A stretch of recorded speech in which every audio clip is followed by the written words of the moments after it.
Hey guys, it's Alicia with WTI. I love a good gin and tonic, especially in the summertime, and having an amazing tonic water to pair with your favorite gin or vodka is gonna make all the difference in the world. So I wanna show you guys this East Imperial tonic water. This is a premium tonic water. It is made in small batches with really nice ingredients, and I have to say, that really makes a difference. It is super, super delicious. So I love this because it is made with natural ingredients. There's no artificial flavorings or sweeteners or anything like that.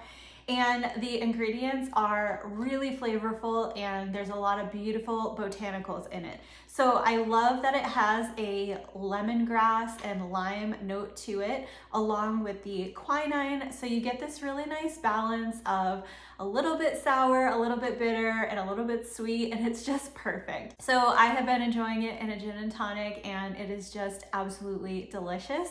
And I love that it comes in these nice small cans. They are 6.1 ounces. So this is perfect to have to make one drink. You don't have to waste anything by opening a big bottle and then losing your carbonation if you're not gonna finish it. So these are the perfect small can serving size, and I absolutely love them. So if you wanna take your gin and tonic or vodka tonic to the next level, then definitely check out this really beautiful tonic water from East Imperial. I am super, super impressed with it, and that is my point of view.